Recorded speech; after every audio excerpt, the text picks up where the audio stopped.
fresh air. It's nice. Yeah. Keep the walls low.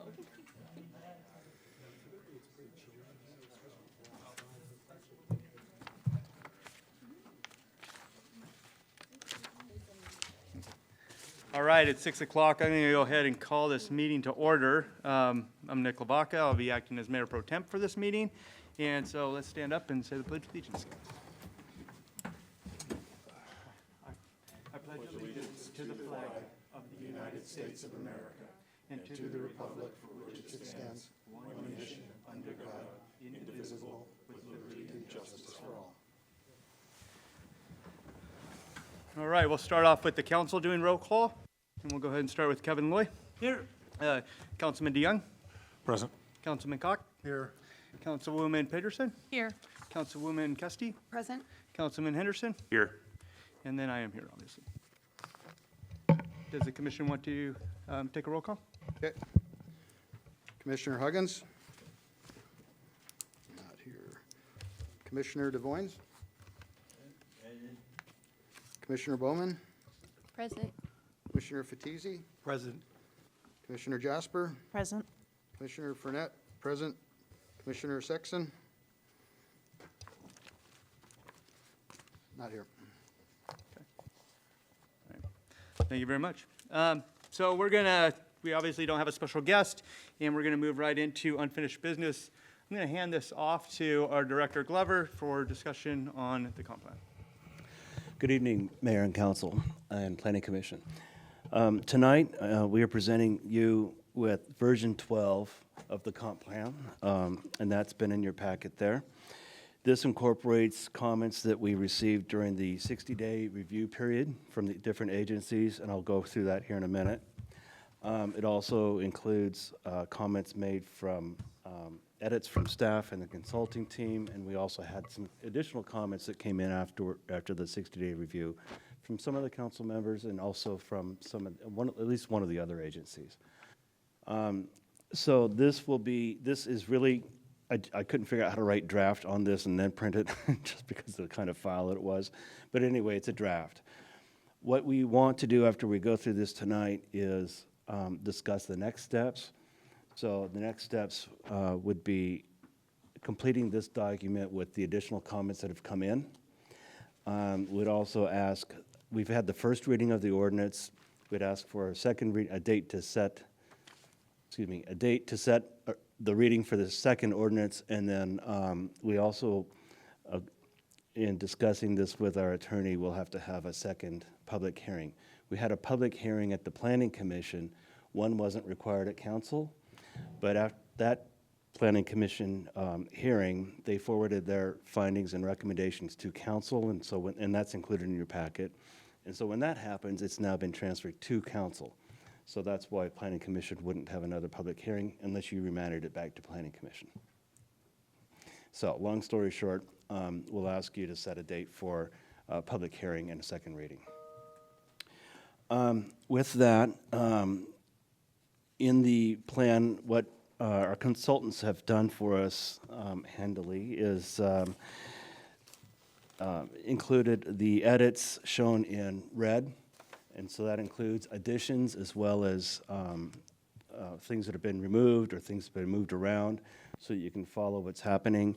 That includes not just typos, but also substantive type of changes, policies, and some of the agencies asked us to update some of the charts and include those things in the plan and in the appendices as well. So what I'd like to do is kind of two things here. One, I'd like to go through the comments, and then if you're okay with the edits by chapter, to let me know, okay? I'm anticipating you'll have one more version of this, lucky number 13, that'll have the final edits in here. Unless we can figure out to make it 14, and then we'd have to avoid the whole 13 phenomena. Anyway, what you have in front of you here is a table, big sheet here, and that includes, that's a summary of all the comments. Let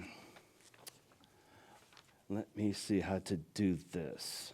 What you'll see, the way this is organized, you'll see the number starting from left going to right, you'll see the number, the comment number, okay, number 1, 2, 3, so on.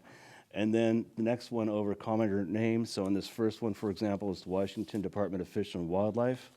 And if you go through this document, you'll see on the succeeding pages the different agencies that commented and what their comments were, and then the response by the team that we took. Some of these are things like number 1 there, you can see resources will be added to the city's webpage and noted in the draft. Others have been not requiring a change necessarily. Noted and thank you for providing these resources is one comment. Another one, incorporating a new policy, T 1.6. So it's kind of a catch-all. What we'll do is we'll include this packet or this chart into your packet for that next meeting, which gives you time between now and then to read through these, and if you have any questions, of course, along the way, or at that meeting to, of course, bring that up then.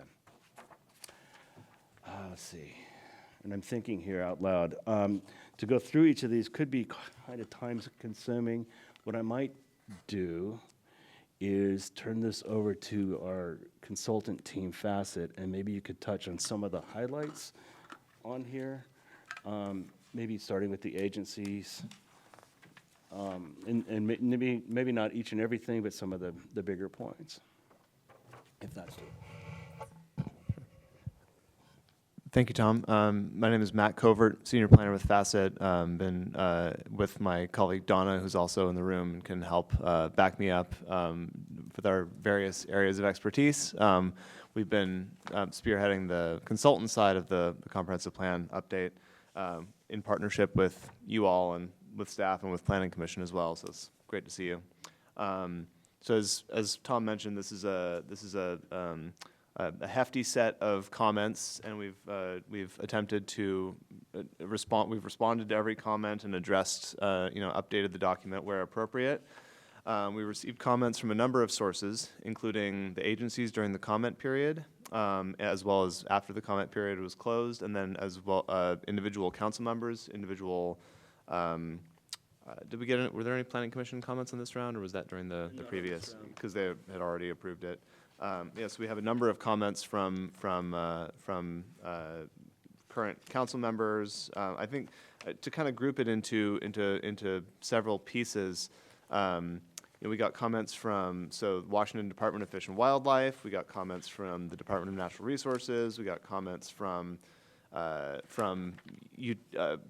public utilities like Puget Sound Energy. We got comments from the Council of Governments. We got comments from Department of Commerce, and then of course the comments from council members. And some residents as well.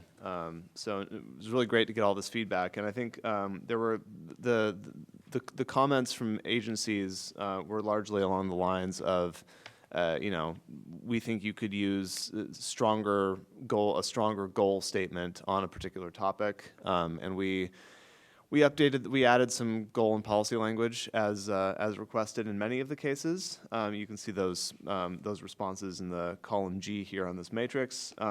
There were some things that we, said that there, for example, on the climate element, there were a number of comments from Department of Fish and Wildlife and others related to the implementation and monitoring, and so we responded with that.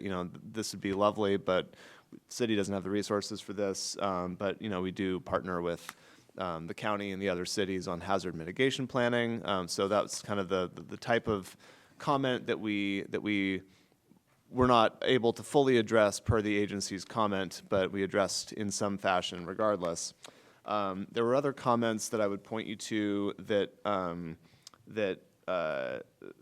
relate to how this would get implemented. So, for example, there was a comment, from Fish and Wildlife about vegetation retention standards, and we said that the plan is the language is suitable to enable development regulations and vegetation retention standards to potentially be considered in the future, but that the comp plan isn't necessarily the place for that.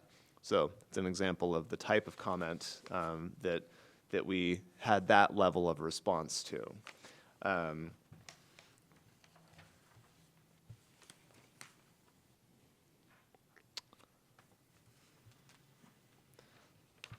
I'll note from topically, there were a number of comments related to stormwater impacts. I think that was comments from Fish and Wildlife and possibly others.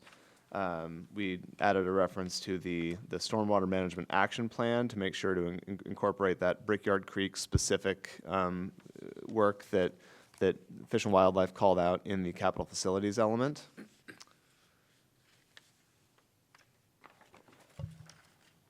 There were a number of comments on the transportation element. Seeing as that was not our area, I don't know, Tom, if you have any anything that you want to address specific on the transportation element.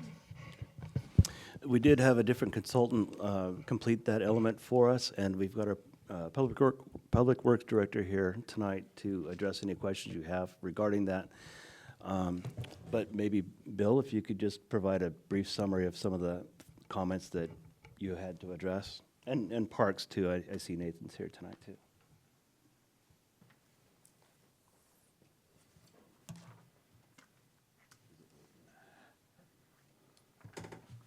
Is it working? It is working. Okay. So there were a few comments on the transportation element. One of them in particular that we noticed that we're fixing is that with our summary map of traffic impacts didn't necessarily match the language, and that's something we need to correct, but it's basically there because the consultant ran some model runs and didn't update his map. So transportation modeling, just because of the type of model it is, there are times where you change one little thing and then it changes everything a little bit. It's kind of an annoying thing about transportation models, but it's just something we gotta, just gotta make kind of the things agree between one model run and another. For instance, putting in the results of the new roundabout and how that affected traffic actually affects the model in small ways everywhere. I've got allergies. And then there were some other, that was probably the main, most substantive things. A lot of the others were little changes, because I didn't realize that Highway 20 and Highway 9 are the same road between the two Highway 9 segments. I just always thought it was Highway 20 and then Highway 9 stopped and started again. So there were some things like that too in the transportation element stuff. That was kind of the biggest thing that was the most substantive thing I recall. Otherwise, our transportation element's been quite solid, and a lot of that's just simply because we really don't have lots of deficiencies in this town, and the Jones-John Liner roundabout intersection was one of those, so now it's been fixed with a new roundabout, and then the other two major intersections that can deteriorate in the relatively near future are the SR20 and Reed Street intersection needs a signal, and Cook Road and Trail Road intersection signalization. And the Council on Planning Commission is pretty aware of those two projects.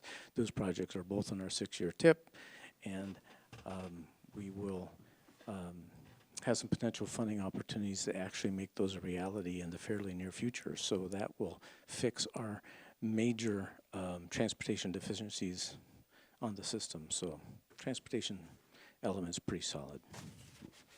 Thanks, Bill. Okay, good.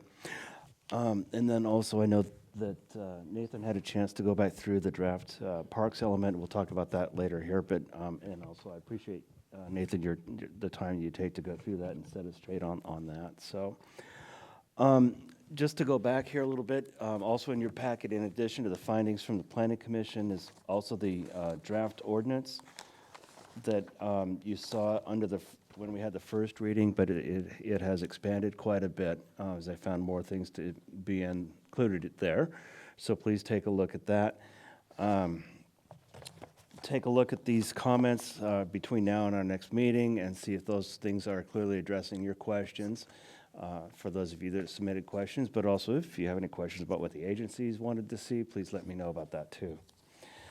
I think at this point, what I'd like to do is go through the plan chapter by chapter, and open that up for kind of a general review and any questions as we go along. So Woody, if you could go right to the comp plan itself, that would be great.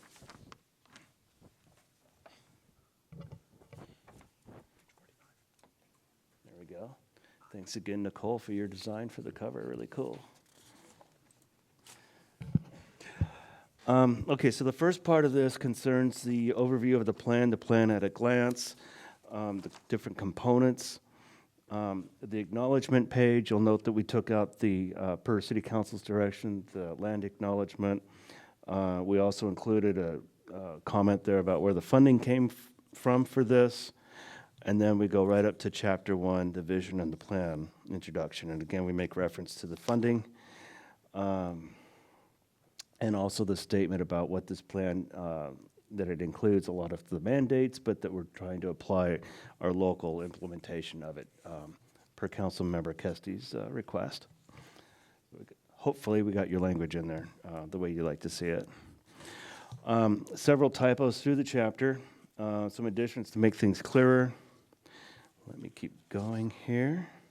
Just scroll on through as we talk. We do have on page 11, we'll insert information about the public hearing when we do have it, and then also we'll summarize the SEPA review and the comment period there too. On on page 15, under goal GMA 4, we'll see if we can include some language there regarding veterans and veterans housing. There was a request for that. We don't have that language ready yet. Up to page 19, a lot of it's just rewording the titles of each paragraph and the goals. If you have no questions regarding Chapter 1, we can move on to Chapter 2. And that's on page 21. Oh, yes. Yes, yes, please. So the beginning of the plan had some similar goals that you had in your comp plan before, and they were kind of paraphrasing the state goals, but we kept them in there. The state came back to us and told us they wanted the exact language that's in the WAC, which is why we rewrote a couple of them. So if you're wondering why they were changed, that was a reason why. Director Glover? Do you think we'd be able to pause for a second and just see if the Planning Commission or if the council's got any questions so far with Yes, please. the comments that were given to us today, or if there's been time to review that? Yes. Yeah. Open that up to see if anybody's got any input or questions. Yeah, first I want to say thanks for the magnificent work on this. You guys did a lot of hard work and pulled in a lot of tremendous amount of information. Could you remind me when this is due? I thought it was due at the end of last year. It was. Yeah. So is there any kind of monetary penalty or any kind? No.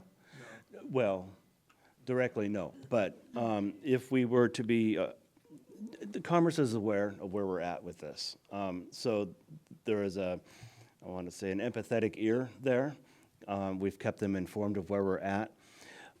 If we were to put in applications for funding for different projects, particularly for public works, they could come back and say to us, well, you don't have your comp plan done yet, and so we wouldn't be eligible to receive funding. They could say that, or because it is in progress and it's becoming close, we would stress, well, we're almost there, and perhaps have some leeway there. It's a conversation we'd have to work out with them. We've got a pretty good relationship with them. Nothing's guaranteed, of course, but I would advocate. How long does it take them to review and approve it? They've already they've already reviewed the document, and they've gotten their comments back to us, and we've incorporated their comments in. Yeah. Thank you. So that 60-day review period is complete, and we don't have to do another one once we make more changes here. Since we've made more changes, when we're done, we adopt it, we send a copy to the state, and we roll forward. and cross our fingers. Councilwoman Pedersen? Thanks for your work on this, and thanks to the Planning Commission for, I mean, this has been a long time coming. I like what Tom's saying about getting it done and rolling with it. I'm looking forward to implementing a lot of the elements of this plan. I think there's a lot of good work to do here in Sedro-Woolley. And my question, though, was you mentioned sending this out, and I was wondering if you could be sure to send out a copy in Excel as well. Just like a Yeah, technical I'll have to thing. see how we can do that, yeah. That'd be great. Thanks. Yeah.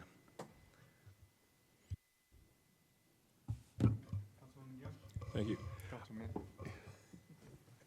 Thank you.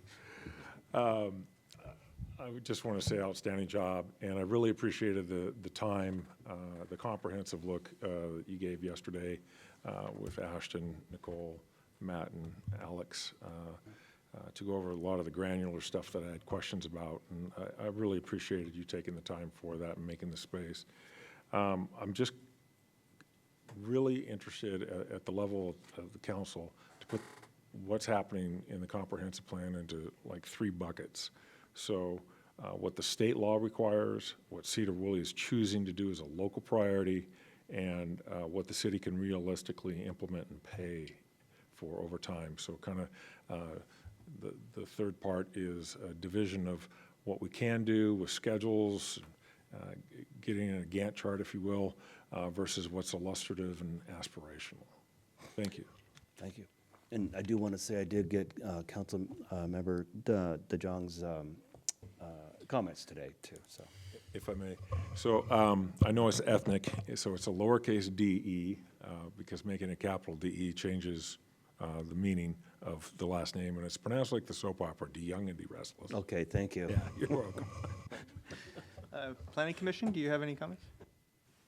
You know, when I look at the comments, and one in particular, on comment number 6 from WDFW, 6 to 7 years ago, they were supposed to send somebody out here as a volunteer to do exactly this. So there's things here that I saw some comments that they kind of passed on it. And we waited because we were really excited to have that done for other reasons, not just for a comp plan, climate element at that time, which didn't exist. It was just to identify the trees and what we had in town, because trees here are really important. So no, we never saw that. But anyway, that's all I kind of have at this particular point.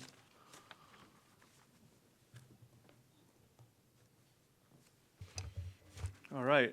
I was just going to suggest if there's anything that maybe as we're going through that we can really pinpoint, make motions on to remove. I don't think we got the comments before the meeting, of course. No, So right. it's a lot, I think, for the Planning Commission and for us to kind of go through way against what we had. The new packet was 430, 40 or something like that pages. So I'm trying to weigh everything on under a deadline. So if we can eliminate, steer, give direction any way possible, that would be great. Thanks. Thank you. All right. Please continue. Okay, thank you. And Woody, if you can go back to the plan, we're starting with chapter 2 on page 21 of the plan, page 71 of the packet. Yeah, that's it. Thank you. Okay. This is the land use element. If you guys, anybody have any highlights you want to show here as we go through? Let me see. Okay, so on page 22, for example, there's a comment, some language that was added per a comment from the Department of Natural Resources. I don't know if there's any comments you want to make on that. Going forward, not a lot of changes there. Page 28, policy, consider conducting a tree canopy assessment. Page 30,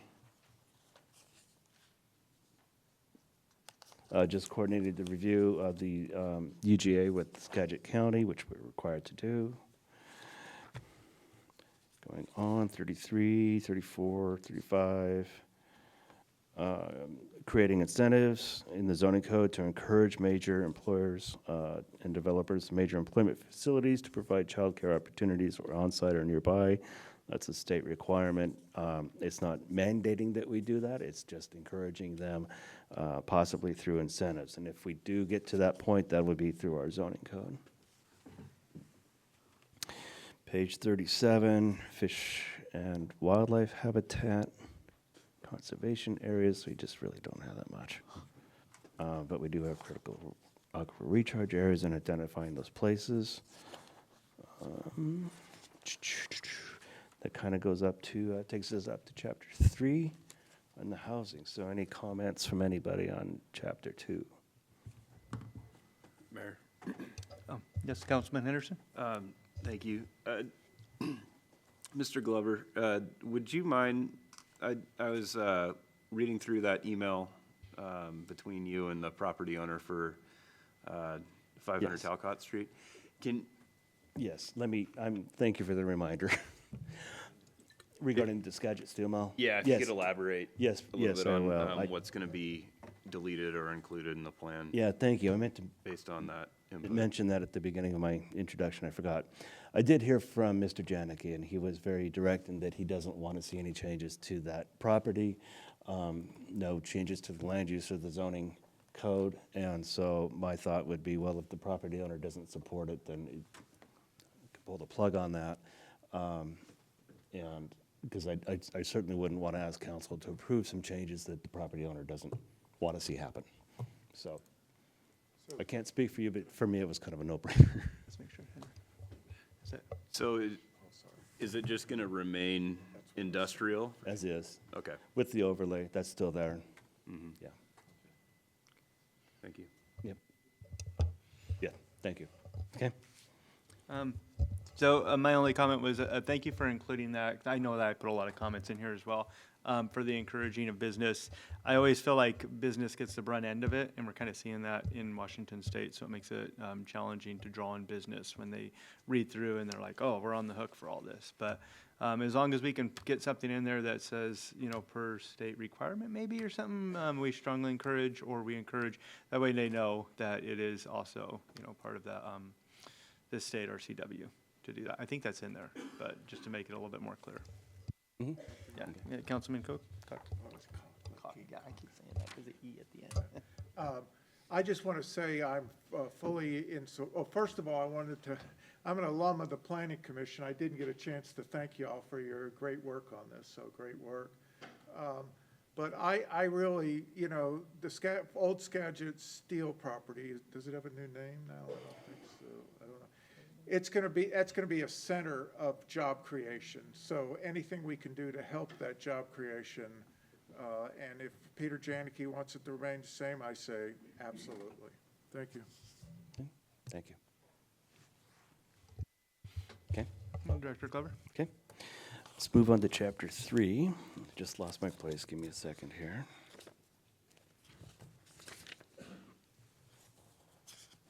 Papers. So moving on to the housing element. Okay. Not a lot of change. The first couple parts here. And by that, I mean, since you saw this version last. Table 11 is showing the previous housing capacity compared to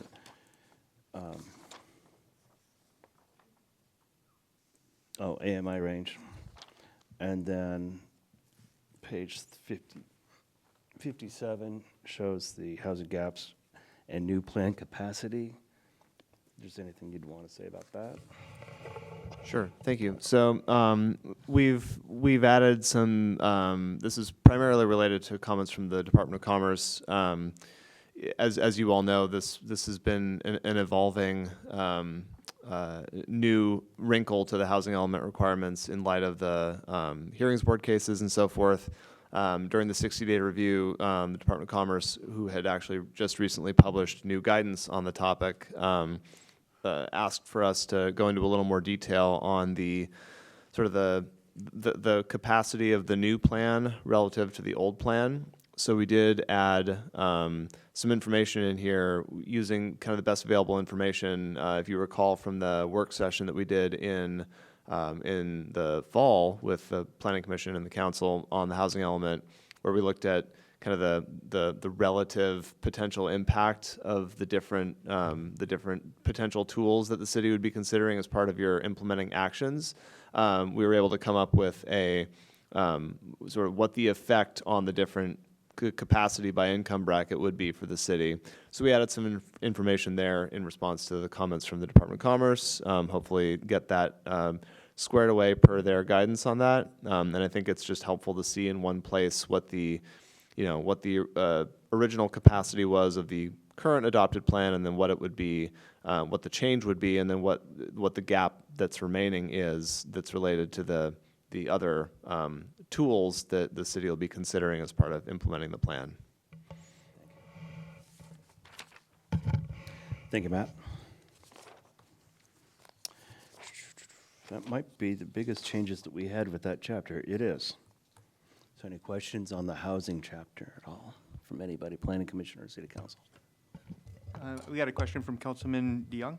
Yes. Hi. I just want to let you know I support the work that is practical and tied to real implementation, especially where the plan identifies these affordability gaps.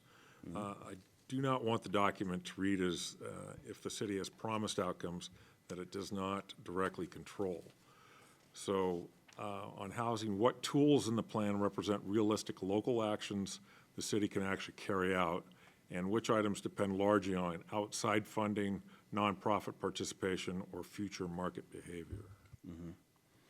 On the last part, and I can ask Matt to comment on this too, but that last part there in terms of city funding for things, this would be most definitely a private sector side and nonprofit sector who would be building the stuff. Our role is to provide the framework, the zoning for them.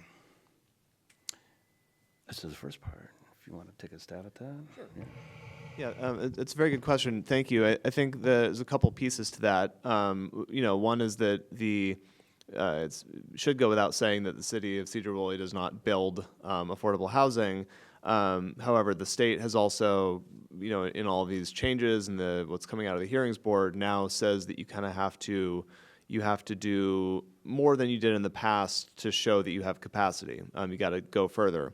And so the last several months of this work have really revolved around that. Kind of how far can the city go? Is the city willing to go? How specific are you willing to get?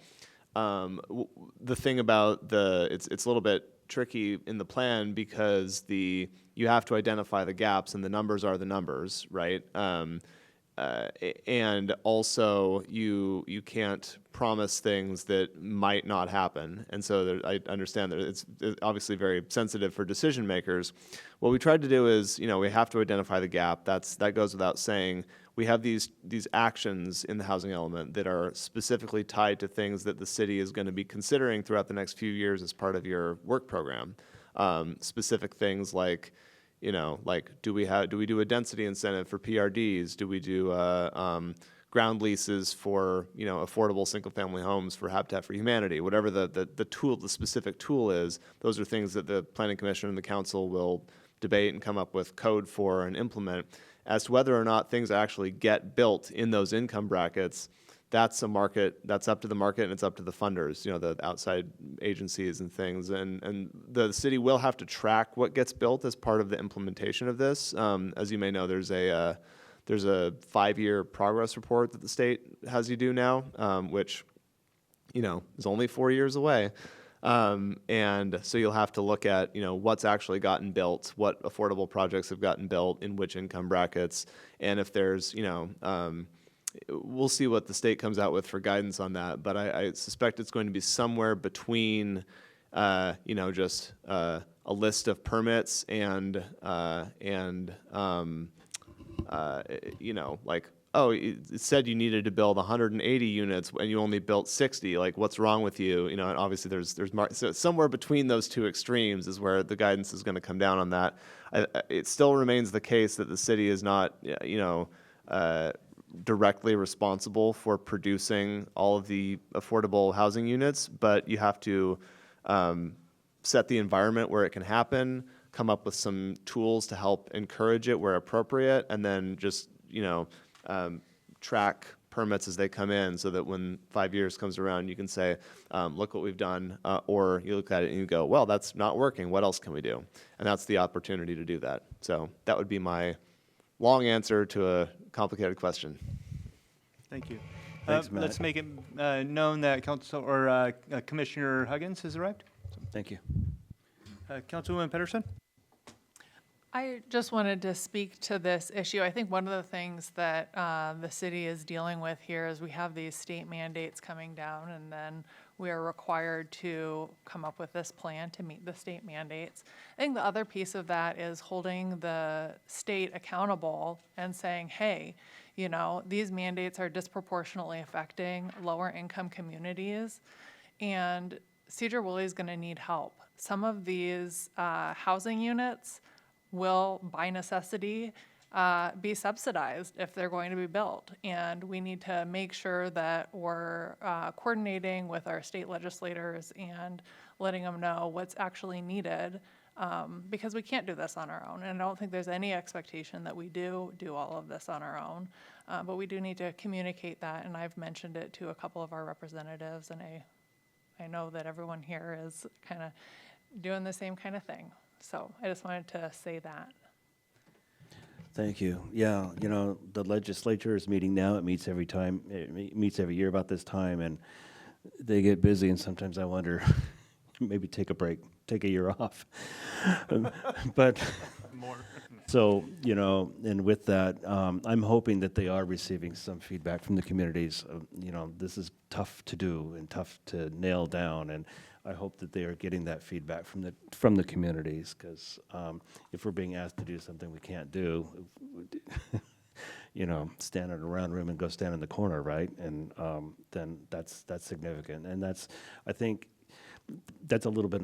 Well, how do I say this delicately? It's unfair, I think, for the communities to have to do something that they can't possibly do.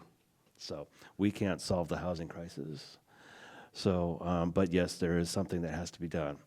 So that's where the door is open, and I hope I hope to keep working on this and fine tune this so it's something that we can all expect to be able to do. Broadly stated. Thank you. Just following up on that, I wanted to point out, at our last meeting, we had a public comment regarding affordable housing. So there is the state mandate piece, but there also really is a real need in our community to meet the housing needs of all budgets, so that people can raise their kids here and then reasonably expect their kids to have a good job and buy a home and raise the next generation. I think that's the dream that we all have. Councilman Deal? Yeah, I think there's like two real pressure points when we're talking about housing in Sedro-Woolley, and that's the housing capacity versus our neighborhood character. The city's own update page says residents showed strong support for duplexes in single-family lots, and there was more of a mixed view on fee in lieu affordability requirements, reduced parking for low-income housing, multifamily height bonuses, and allowing all houses as permitted use in residential zones. The same page notes especially strong support in the Evergreen neighborhood for upzoning from R5 to R7 to denser residential categories. And then the second pressure point is whether the plan's housing story feels credible to ordinary residents. And the city frequently asked questions, or FAQ, says the median 2024 home value in Sedro-Woolley is over $594,000, and a starter home was $447,865. And even a combined union teacher, union firefighter household is about $133,000, and that would still fall short of affording that starter home price point. And that is the strongest factual question to the inevitable, why are we doing this at all? And I'm glad we're doing the work. Thank you. Commissioners, do you have any input? I don't see your lights, or I would trust you to give me a heads up. I know Councilman DeYoung for quite some time, and what you just pointed out is it's Captain Obvious. It's simply, yeah, and we've had this discussion before. But on the affordability side, we have spent quite a bit of time on the cottage housing element. That's not an element. I'm just talking about that code that we should be wrapping up. I can talk to staff about this later on. That, yeah, there are tools in the toolbox, so to speak, and they're absolutely being addressed. So thank you. Yeah. I want to thank you guys for definitely working on that. And if I may, just to touch on that too, 0 to 50% AMI homes, obviously that's like 1,200. I remember when the Hanson annexation came before the council, and it was calling for 241 homes possibly at max to be built in that area. So I'm just thinking, like, where would we even get that much land for just that if all of those were built? So it's always something that is challenging, as the commission expressed, as the council's expressed. So it might be worth inviting the reps in to actually hear the commission and hear the council, and having our 2 reps and our senator here.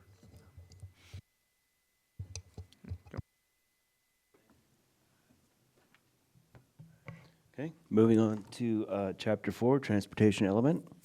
And I'm going to cast the side eye over to Bill. Let me just go through here. We're on page 66. And I know that as we went through this, the Bill and his consultant team did take a look at this and made some edits here as well. Some in response to Skagit County Council of Governments. That might be the majority, really. Okay. So, for example, on page 69, there was something moved around to another section. Whoops. Let me keep going here.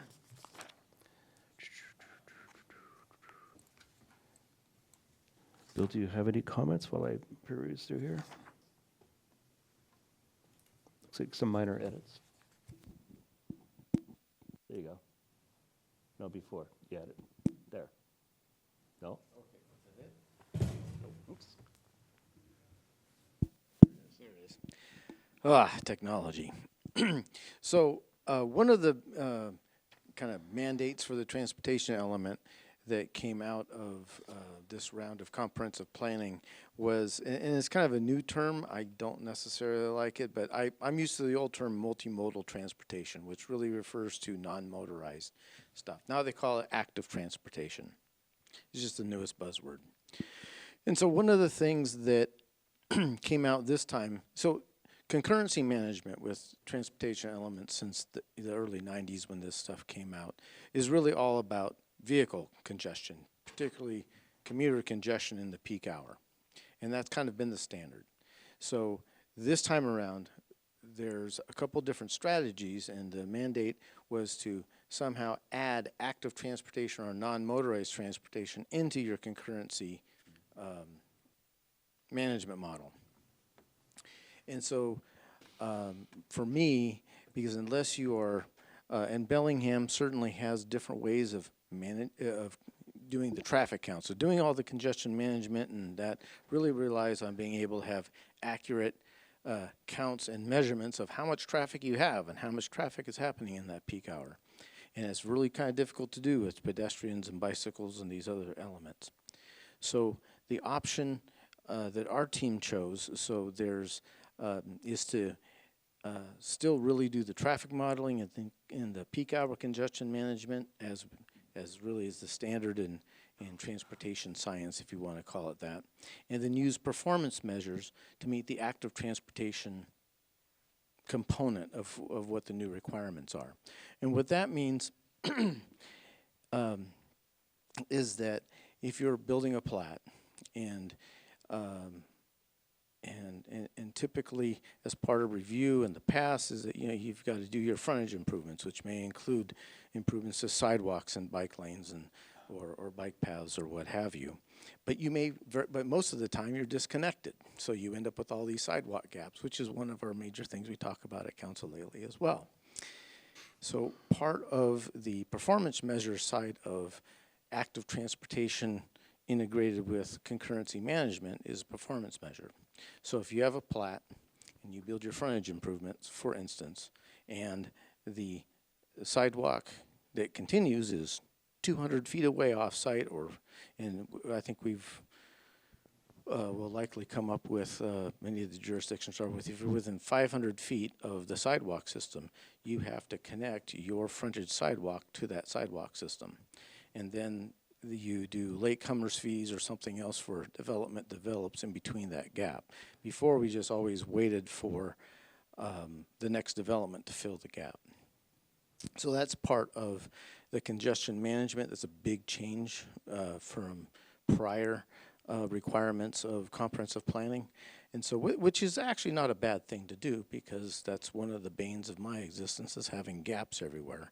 And then not only that, but when the jurisdiction comes along with a road project, and I have one 100-foot section of sidewalk here and another section of sidewalk there, and when you go and you survey it all and you find out this section of sidewalk is 2 feet out of sequence with this sidewalk, it's crummy. So this will help fix some of that. And then if the performance is that you have this frontage improvement, but it's more than 500 feet away, well, then they don't have to make that connection. That connection is big enough, it can be handled as part of a project. But somebody comes in between, and they're 100 feet from that guy and 200 feet from this guy, they have to make both of those connections.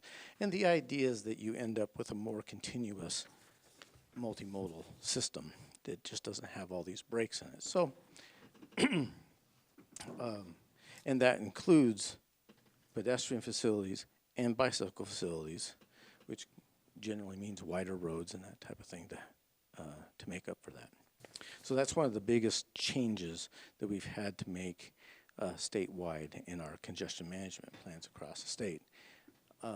If you are, Bellingham is a little more sophisticated. I used to be the assistant director for the city of Blaine, so I coordinated with Bellingham quite a bit just from the regional Whatcom COG, and they actually have pedestrian counters and bicycle counters on various arterials, so they can actually make those real measurements. Because if you're just making guesses for things, then your modeling doesn't come out right and you're usually wrong. But they have that capability in most places. And other cities their same size also have that capability, but we just don't. And I'm not remembering the other comment, but I remember. So from SCOG, so part of what SCOG did when they did the review, they wanted to know we had adequate language that met that basic concept for active transportation. Part of that piece that's a little different is we also had to have basically a short paragraph for us that also ties in transit to those types of concurrency management pieces. And basically what we said is that we don't control Skagit Transit, but we support Skagit Transit when they want to establish new routes. We will be establishing new routes when we get the John Liner Railroad undercrossing built, because that will change how that side of our network operates, because we'll have that through road. But unless those things things happen through our projects, then really Skagit Transit's going to dictate the efficiency for their route and their service. And That's the comment there on the top of page 87, talking about level of service. Right, yes. And so for us, that was kind of a short blur, because we just, it's the same thing we've been talking about in the land use element, something that's completely out of our control. Kind of like Skagit PUD provides all the potable water for Skagit County, or the majority of the jurisdictions, except for Anacortes and those around that, we don't control the utility. So our plan refers to their comprehensive plan about where they're adding capacity, how they're adding capacity. And actually, 10 years ago, they added a lot of capacity to this side of the county. And so we don't have any water capacity problems from that standpoint, from what I understand, coordinating with them.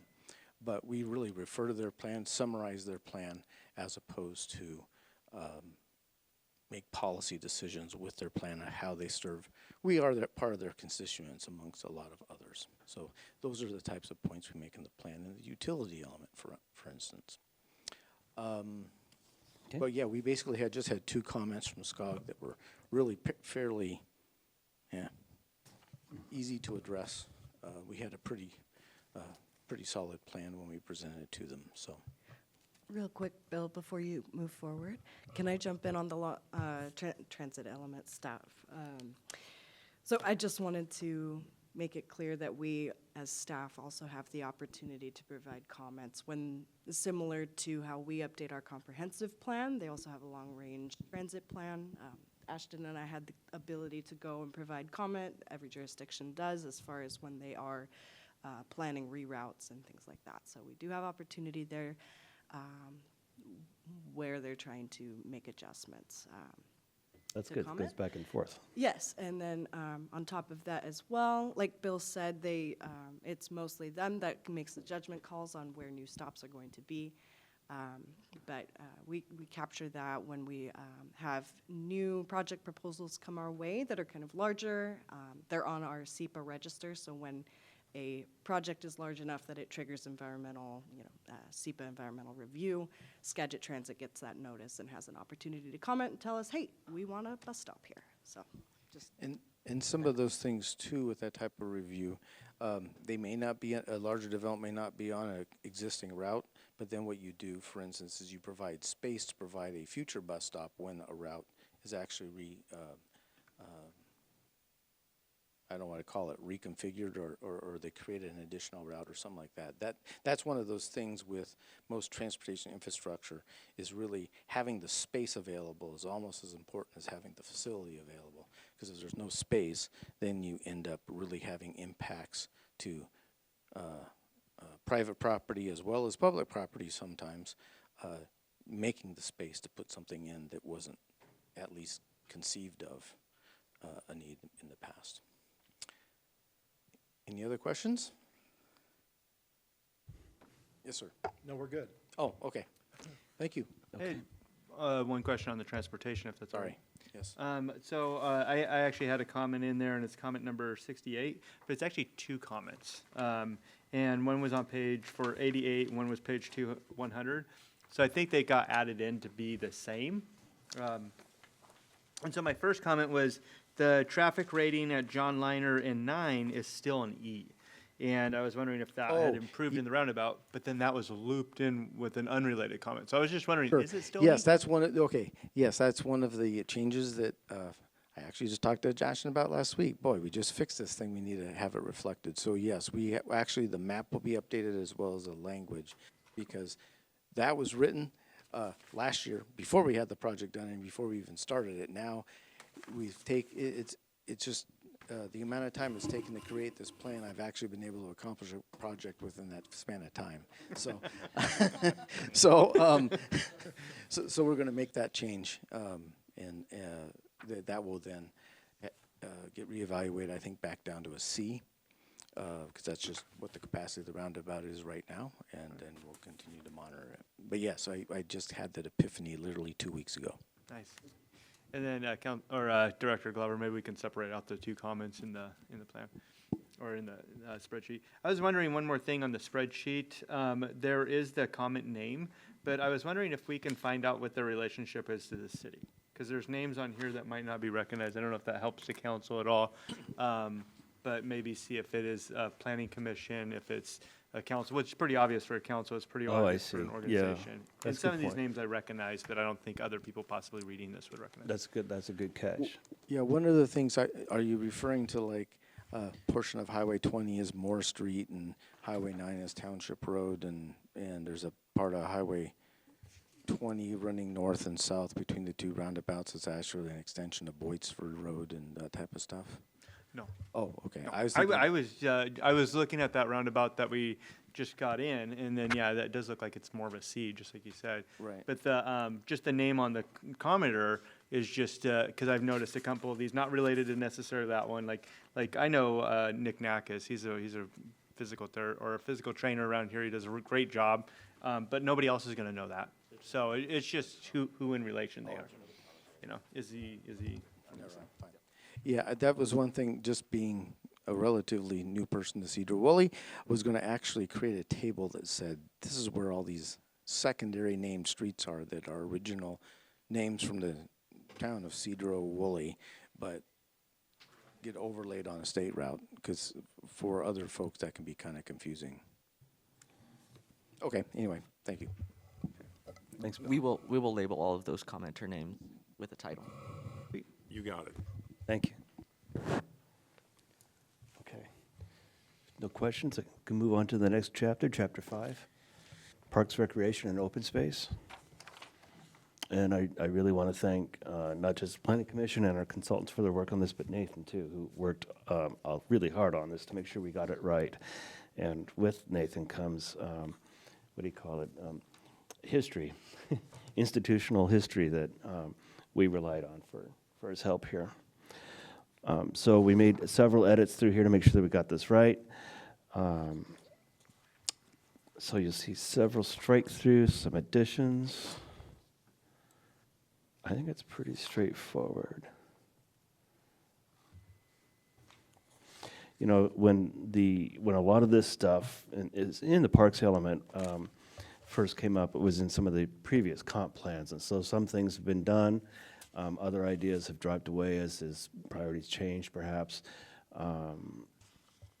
And then, of course, clarification of names, which was really important. So I do appreciate that. And we've had some comments from council on some of those items. We haven't had a chance to look at them yet. One was to possibly remove a reference to pedestrian overpass on State Route 20. We'll have to take a look at that. I haven't had a chance to meet with Bill about that yet. And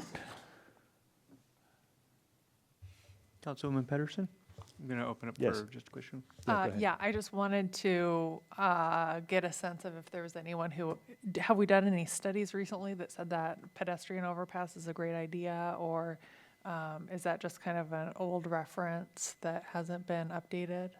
I think it's probably I suspect it's an old reference. It Yeah, hasn't been updated. I think that's a great thing to remove.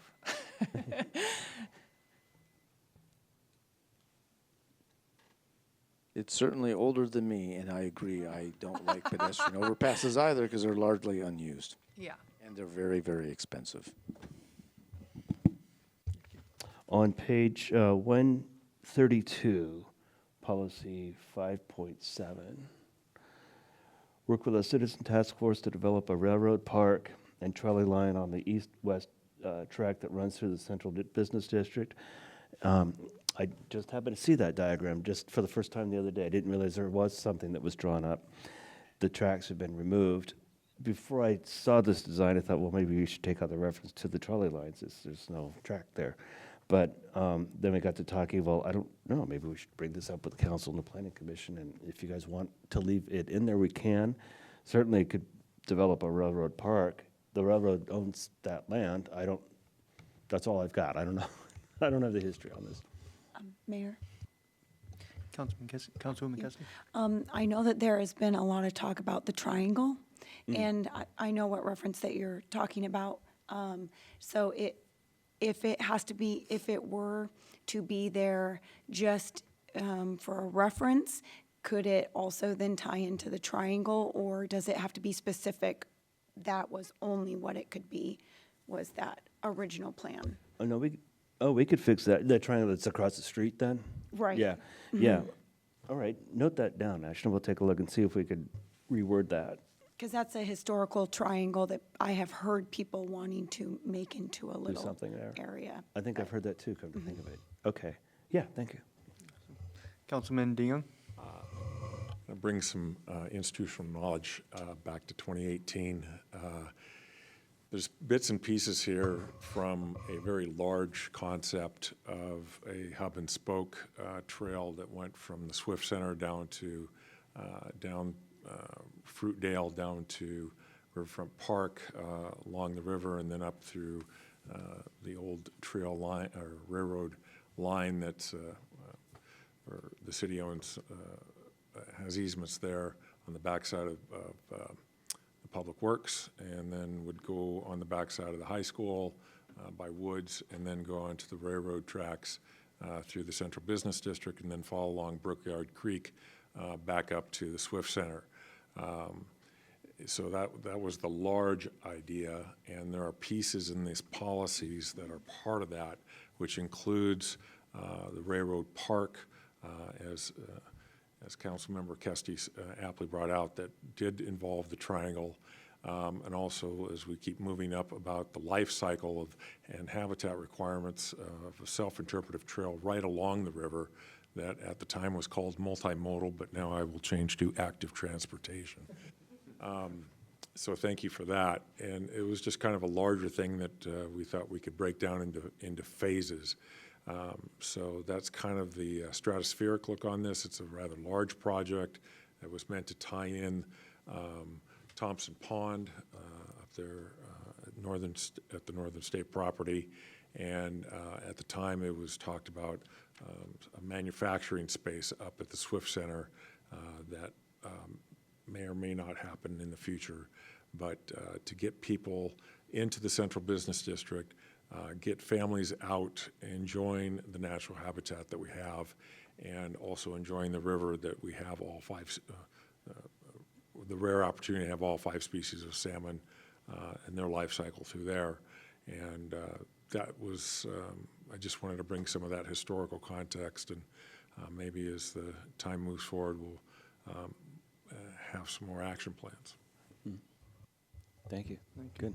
With, just on a note with that, is that something that would make sense to kind of touch into the comprehensive plan right now to explain that there may be an idea or pursue an idea for a larger circuit to connect the trails together? That could be part of the wellness, and it could be part of the active use of transportation. Yeah.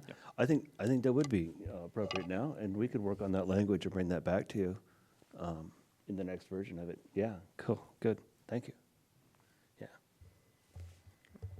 Okay. So, references to the Cascade Trail and the Centennial Trail. Then also on page 136, the city should work with the county to add baseball, softball complex to the existing facility based on the Northfield Master Plan.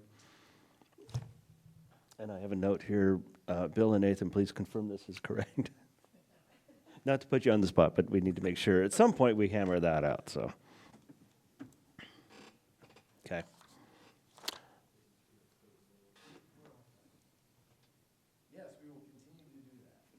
Cool.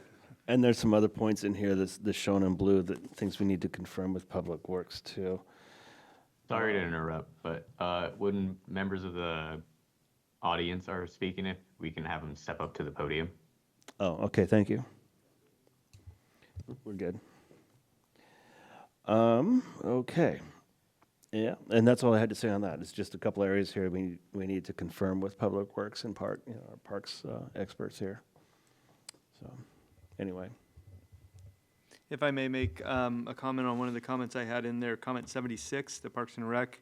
It was to prioritize, it got changed over to prioritize indoor cover, which I think is a much better wording for that. However, I wonder, prioritize would therefore take precedence over moving the ball fields possibly, or other Park and Rec's activity. Could it be interpreted that way, or would we still have the freedom to say, well, we have this much money, we have ability to do these projects, but the plan is saying prioritize that cover, but we really want to move the ball fields with this money right now? Yeah, we could. Should we look into We that? could add languages. We could fix it to say explore the possibility of. But Bill's got something to say. There you go. Okay, so kind of depends on interpretation of prioritize.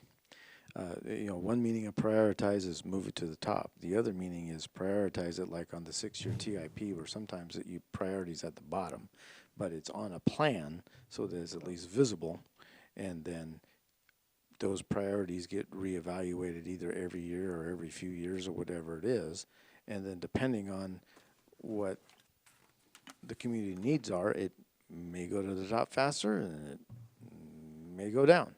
So, like, for instance, the next 6-year TIP this next year, I've raised those 2 intersection projects up from being on the lower half of the 6-year because I think those priorities have changed since I've been here. So, as an example, prioritize can mean that as well, but you're right, it kind of has a connotation that you may be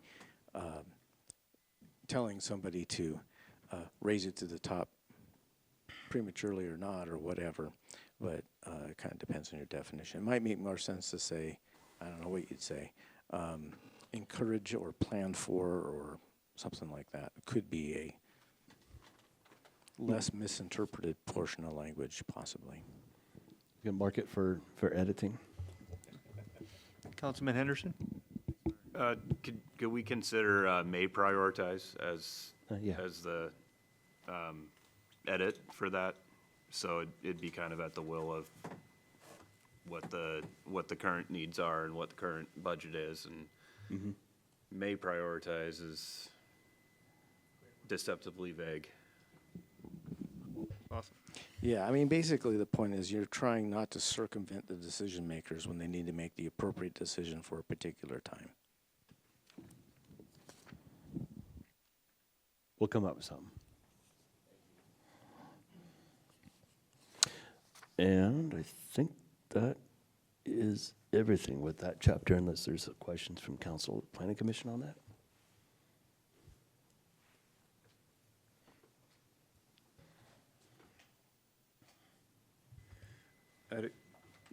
Councilman Henderson? If I could, I know we're in the middle of something here that that could fall under the Parks and Rec, or it could fall under capital facilities element, but if we could include, I don't know when exactly this plan's due for submission, but we are working very hard on the senior center implementation and a plan to keep that open. So when Charlie gets back, could we put something together for consideration about like what the city's mission or goals, mission statement or goal based on like what we want to be able to provide while using the senior center as one of our capital facilities? Yeah. I mean, I know it's a moving target right now that none of us know anything about, but as the time gets closer, we might be able to maybe implement something like that into our plan that could be changed later. Good catch. Yeah, I think we can come up with some language that could perhaps be broad enough to make that, to show that, knowing we don't know the outcome just yet. But I just don't know the appropriate chapter that it should go in. Oh, okay. Whether it would be capital facilities element or whether it would be, you know, whether that would fall under Parks and Rec or, you know, enrichment, if you will. Yeah. That some cities have been implementing. Yeah, we'll find a place for it. Thank you. Yeah. Okay, capital facilities. Bill, I might have you come back up. If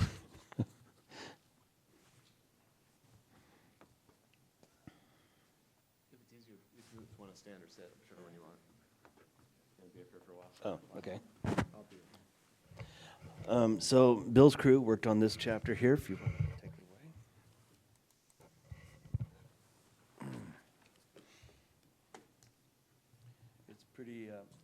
It's a pretty hefty chapter.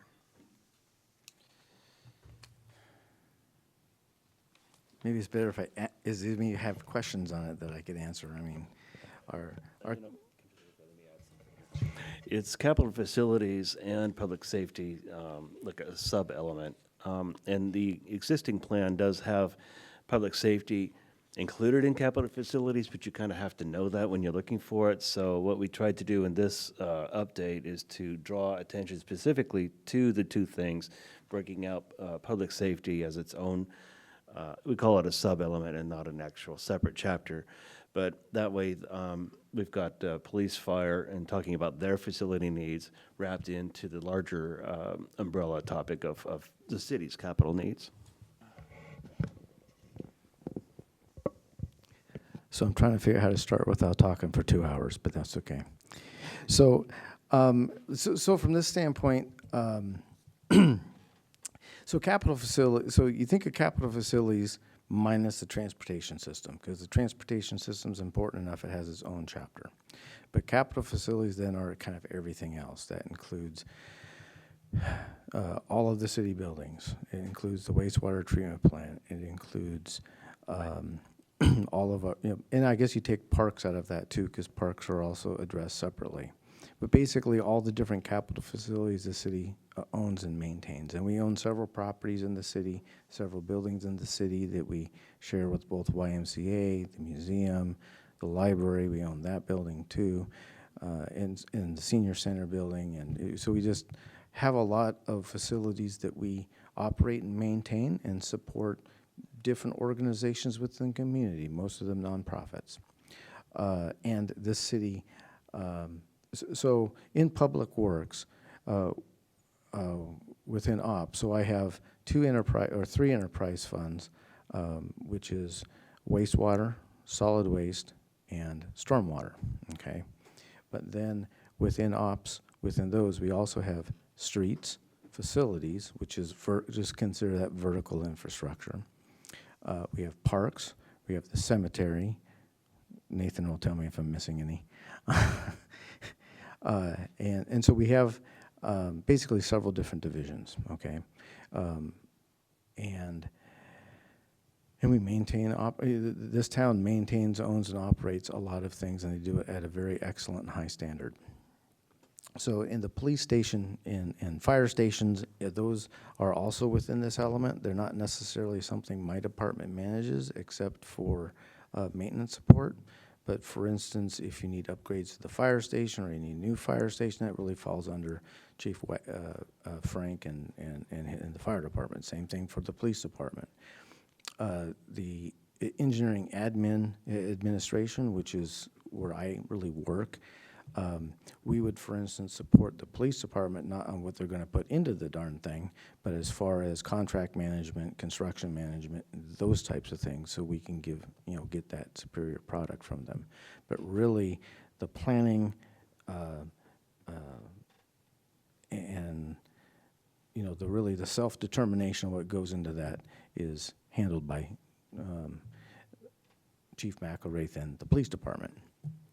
I just do a little bit of supporting role because I know more about construction and contracts than they do. So the capital facility plan, does handle a lot. And beyond that, one of our biggest things we're doing that I think everybody knows about is we're looking at a wastewater treatment plant upgrade here in the next couple of years. That right now we're finishing up the feasibility study that's called the facility plan for it, that then will directly lead into design. And the target construction for that is 2028. So it's still quite a ways away, but it is probably is going to be the single biggest facility we build in the city for quite a while. And prior to this, I think it's about 7 years ago now, the city went through a series of capital improvement projects to give new admin buildings out at Public Works. We just built the vehicle storage building, which is kind of one of the last elements of that just this last year. And so this plan covers what we intend to do for those entire group of infrastructure and investments the city's made over the last several years. And the city's been really proactive about upgrading those facilities to those types of things. So other than that, I don't know too much where to start unless there's questions I could ask or answer. Might make it easier because, like I said, I could talk for a very long time. Okay. Thank you. Thanks. That was totally impromptu. Thank you. Good job. Yes, please. Yes. You may have noticed that there are a bunch of goals and policies that were deleted at the end of the capital facilities element. So that originally was my idea of trying to, all the other chapters have all their goals and policies in one place. The capital facilities element, they're all separated by topic, and that was bugging me. And so I thought, I'll take all the goals and policies and put them back together at the end so they're all together. But then what that happened is it created duplicates and some confusion. So in the end, we decided just to take them out. Maybe in the future we can, do it, have that chapter look like the other ones, but it got too complicated to have two sets of goals and policies. And if you change one, you have to go make sure the other one's changed, and so that explains why all those at the bottom, all those are out. They're in there, they're just incorporated into above. Thank you. Very nice, thank you. Okay, so if there are no questions, then I can move on to the next chapter.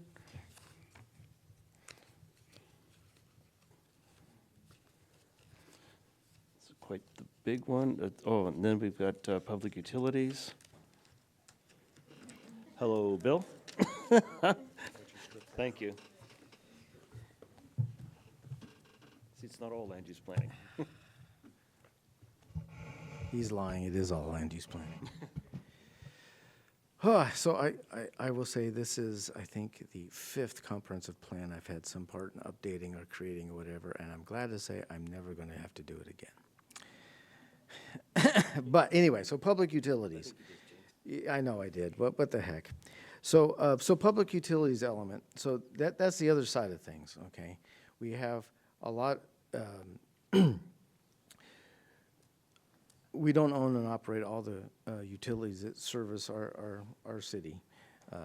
And so this public utilities element is really trying to summarize and codify what I call the franchise utilities, those utilities that are owned and operated by somebody else, but they largely operate within our right-of-way and need a franchise to do so. I feel like I should also be polite enough to talk to the Planning Commission too, but it feels really weird. So we're talking, so these basically utilities are your telecommunications utilities for this county. Skagit PUD supplies the potable water for most of the county. PSE, Cascade Natural Gas, and some of the major ones. So really what this element mainly does is summarize the services those utilities provide to us.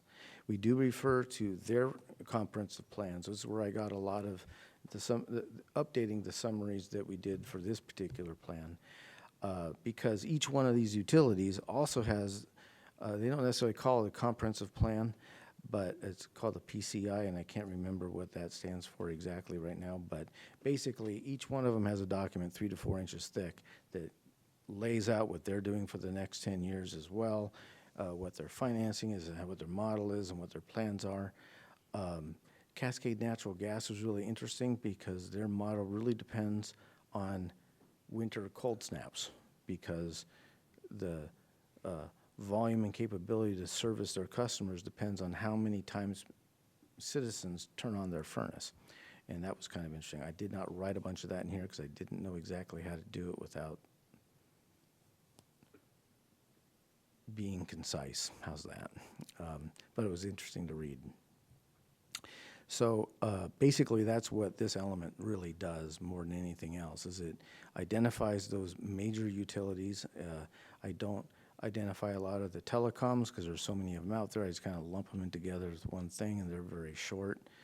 And that includes things like Comcast, Wave Cable, Astound, Ziply, those guys.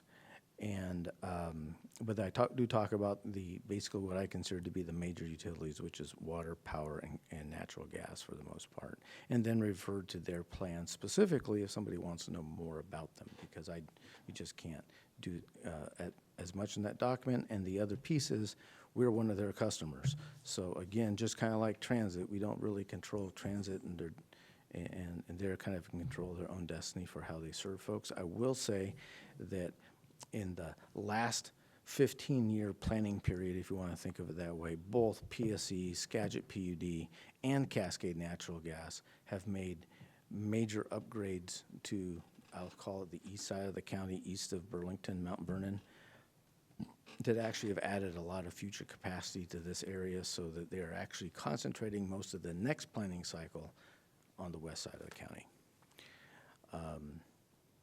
That's all I got.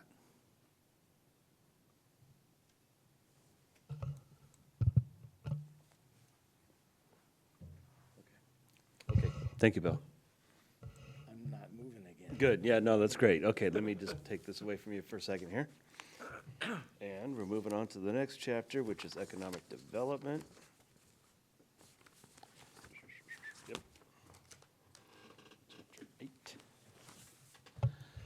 Is there anything you guys wanted to say on economic development, other than it was really, Minor corrections. yeah, minor corrections add to it. At one of the earlier meetings from council, they talked about, somebody had made a comment about possibly beefing up the policies regarding working with the local tribes on economic development, and I went back through and I added some additional language there to help clarify that and maybe beef that up, I hope. Didn't promise anything. And that, yeah, that hasn't changed since the last time you saw this, except for some minor typos. Yeah, and that takes us on through that chapter, unless you have any questions. Not a lot of changes, but a topic that's near and dear to our hearts, I know. Henderson? Thank you. In the vision statement, it's a little bit iffy for me when it says that the city's economically self-sustaining and is not considered a bedroom community. I find that to be not necessarily true. I find that most of our residents commute outside of the city for work, at least a good portion of them. And almost everybody that I know doesn't have a job in Sedro-Woolley. So I was wondering if maybe either we could rephrase that a little bit or leave that out, because it just sounds a little bit misleading. Like that's the goal we want to get to, right? Is have lots of jobs here. That's a good point. Donna, you'll have to step up to a microphone to speak. Thank you. Sorry. Yeah. So if this is where you want to be in 20 years, this is your vision for the future. So, and yeah, so it's not talking about now, it's talking about in 20 years, this is where you want to be. So just to put that into context, if you want to take it out, it might be taking out something that you want to see happen in the future. So I'm misunderstanding it. It's saying in the future we want to be this. Right. And there's some vision statements that say in 2045 we are blah blah blah. Yeah, we could. Or I might have gotten a little lost. Yeah, we could add that. Yeah. Like in 2045 we are, this kind of community. Sure. Yeah. Just so it reads a little cleaner, I guess. Because if I got confused, then a lot of other people might get confused, or they might not. I don't know. But Do you want us to do that with all of the vision statements then? Each element has one. if it cleans them up, I mean, I wouldn't be opposed. That's just me. I don't speak for the rest of the council or the commission. I would be fine with opening it something that says like our vision for the future is, or in the future, our vision statement is, or something. I had a quick question. Councilman Cock? I just lost, here it is on page sorry, gotta use my glasses, 232. It says, it's talking about Northern State, it said the campus is still used by many social service organizations, including Job Corps. Maybe say something as well as the Innovation Center, because that opened up there, and that's supposed to be an incubator for small business.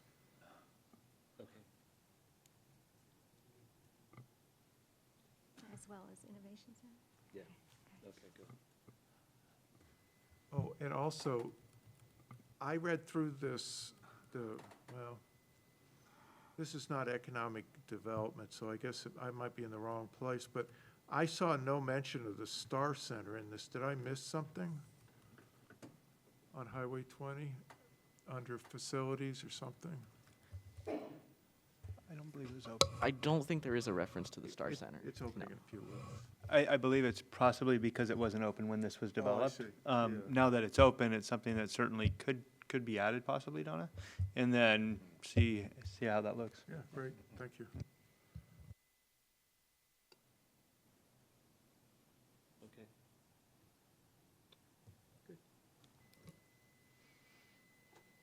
I have one, sorry. Councilwoman I Peterson? do see, I was just looking at this section of the economic development element, and it does mention, because Pioneer used to have their treatment center up at Northern State, so that is included in this employment by sector.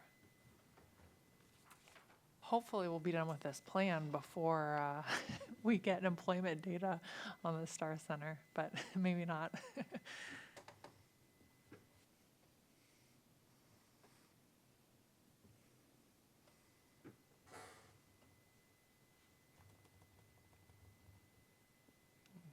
We also made some changes, like the Job Corps program is no longer there, so we took those No, out. that's not true. Is it? It's still there. Oh, is just- it? All the Job Corps in the United States received, they were going to be cut, and then there was a lot of people were upset about it because they provide training for severely disadvantaged people. And, no, it's up and running. Oh, Still that's there. great. Great, okay. We'll fix that. We'll fix that.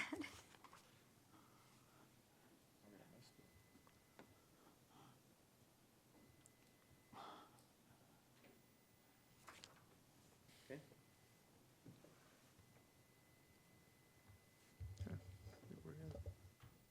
Okay.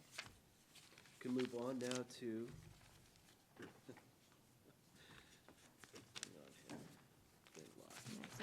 There we The are. climate element. Now we're moving on to our favorite chapter, which is the Chapter 9, the climate element. This is a new required chapter that everybody has to add to their comp plans, so we have done that as well.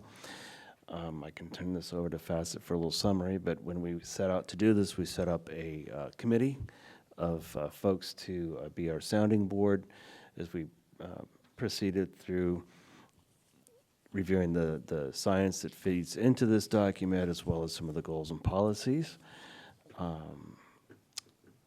Do you want to add? Alex is our person who Alex is is our not person. here, but still, she is part of the team, and so I'll If you've turn this had over a to them. chance to review some of the edits, I don't know if you have any questions on them, and if we can't answer them, we'll get those responses for you and email them back to you.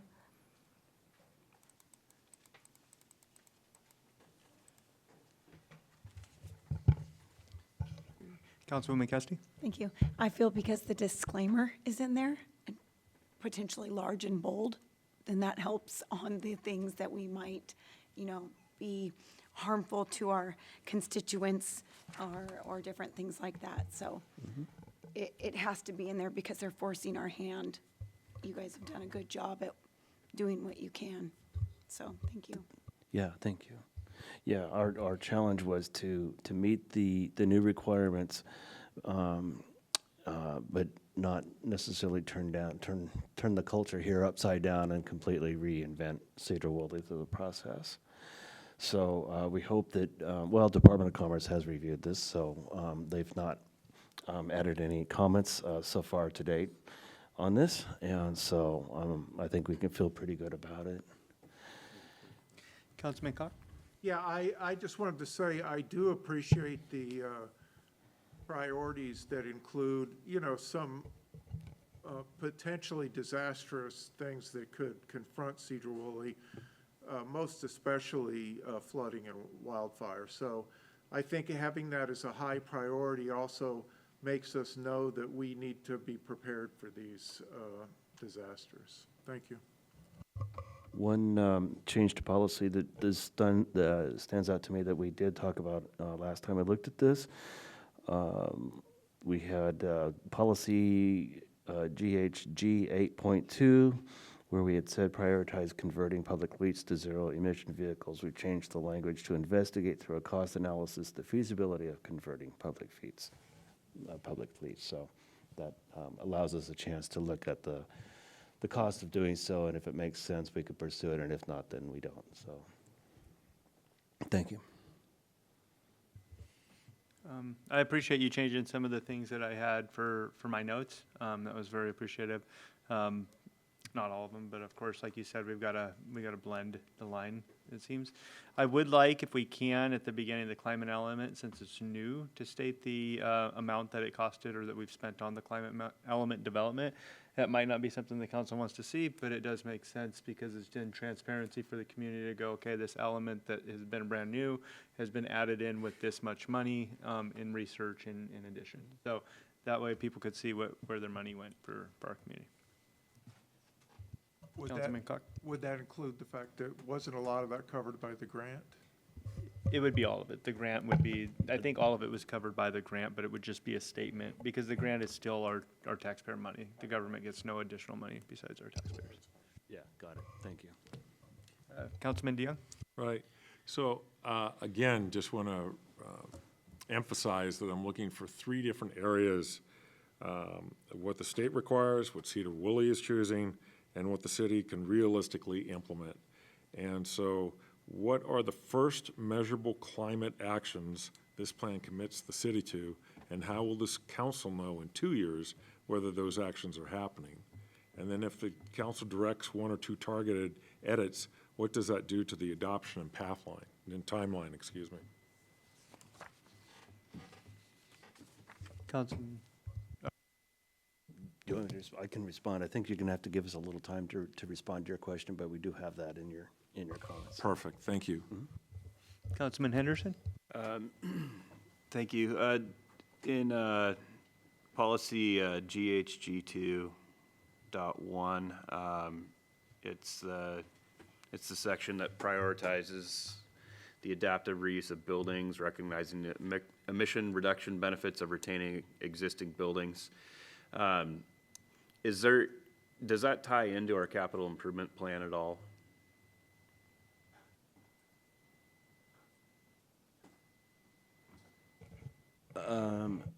We could take a look at that and see if it can. I don't think we have. I don't think we have tied it in. Yeah. Because in the capital improvement plan section, there's several things that are mentioned about, needing a new police station, needing stuff like that, and building some buildings are pretty cost prohibitive. So I like that this is in here in the climate plan, reusing and repurposing what we already have. If we could look at that and look at what we own and not even change the plan, but just be mindful, moving forward in the future of what some of the upcoming challenges we're going to have and some of the expansion citywide we're going to need to do, that we revert back to this and take a look at it, whether it's repurposing, this building that we have or repurposing other city-owned buildings that we might have. Good idea. Good catch. Thanks. Yeah. We'll see what we can do there. Because this stuck out at me like a sore thumb when I saw it, and I was like, oh, well, that's awesome. We could tie that in, but we don't have to tie it in. The more edits we make, the longer this takes, right? That's a minor one. We can do that. Pretty minor. Okay. Thank you. Yep. Thank you. Councilwoman Pedersen? I really like that idea, and also, because the way this is written here, it's really focused on non-governmental entities. But we could reuse and repurpose city buildings or find another building in the city that can be reused and repurposed. Like the public health, Skagit County Public Health is in an old grocery store. We don't have any vacant grocery stores here in town, I don't think. But, just repurposing other buildings for government use, I think, is a great thing to add. Very good. Thank you. Yeah, I would just add that as we look at that feasibility study for vehicles, we had 2 city vehicles that recently came before the council. It was suggested those could be electric or hybrid at the very least. So something to consider as far as that feasibility study, that could almost start right away for that showing that we are, making progress on it for the Department of Commerce. Very good. Thank you. Okay.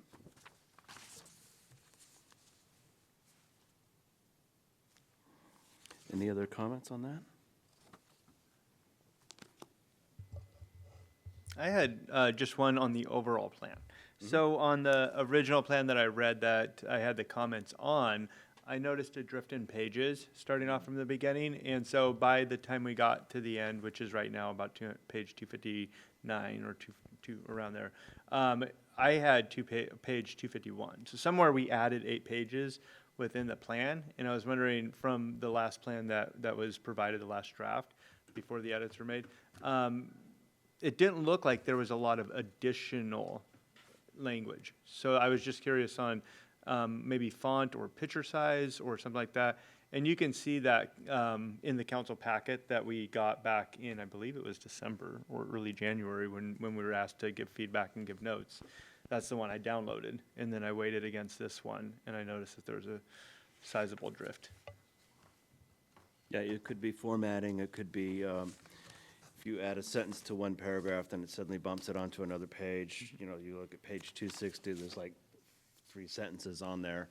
Yeah. So if we had added something in pages prior, that could have happened in a number of places. I Yeah, think, go ahead, sorry. I'm sorry. I think a lot of it too is when we have the strike-throughs, those aren't deleted. They'll be deleted from on the final version. So the final version of the comp plan will be shorter than this draft version where we're displaying all of our edits that we've been making. Oh, good point, right. Yeah, I kind of assumed that we would have those changes. I was just looking at the red additions or the wording additions that we've added, and we just did strike through, so we didn't minus. But I also looked at the size of font, the size of paragraphs, and was just curious if, you know, it looked like we grew by 8 pages, which is, could be substantial. But it could be just formatting, it could be a picture that's just made a little bit bigger, or a couple of lines that are scooted down. So I don't know if anybody else noticed that. And the rest of the document are the appendices. I don't think we need to go through that tonight necessarily unless you have some specific questions about them. Maybe we can just go page by page. Another couple hours. I have a further question. Thank you. What I really wanted to do was talk to you tonight and go through the different chapters here and show you where the goals and the policies are and get your feedback as we go along. And I believe Councilman DeYoung has a question. Yeah, thanks. The other, getting back to the climate language, the third pressure point is the climate language versus real world local travel behavior. As we heard earlier, we don't have Cascade Bicycle Club up here counting cyclists or a pedestrian issues group counting walkers. The city's climate page says the plan must address resilience and greenhouse gas reduction. But the city's own travel summary says nearly 90% of residents have never used transit to travel to work or school. And the community remains strongly dependent on private vehicles. And that means any VMT or emissions section that reads like boilerplate rather than phased local implementation strategy is vulnerable. So thank you for listening. Okay, good, noted, thank you. So unless anybody else has anything, yeah, Councilwoman Custody. I'm sorry, I just wanted to, on the back page of the sheets that you gave us, 124, I was just curious if you had talked to the Upper Skagit tribe on how they would feel about adding the other tribal, or why is this like that? Oh, when we issue, and Nicole, I might ask you about this, but when we issue our SEPA decisions or SEPA documentation, we include the other tribes in the area. Historically, there's overlap, and that's why we do that. Okay. I just wanted them to feel first and foremost because they're here with Yeah. us, and so I wanted to make sure that, did they like that? Do they want to include everyone, or is it in our comp plan that we can just have them? So that was my question behind that, is if we talked to them and if that's what they would like to see. We have not talked to them. We've sent all of this information to them, and we've not heard back specifically from them. Okay, thanks. So I will add to that. So as far as the SEPA register goes, the Upper Skagit tribe is the only one that has requested to be on our SEPA register. So as far as mailings for development that happens in town, they're the only ones that get that. So then we wouldn't need to add the others? I'm happy to reach out to the Upper Skagit tribe to see if they have any qualms against. I would like you to do that, please. Thank you. If you've already done it, would it be necessary to reach out to them if you've already sent a letter and nobody's responded, except for the one? I mean, would it be just another letter, or? Just a second here, oh, that comment came from the Skagit River Systems Cooperative. So something that they're asking to have put in there. And that's comprised of all of those tribes. Okay. I just want to make sure that Yeah. they're first Yeah. for us.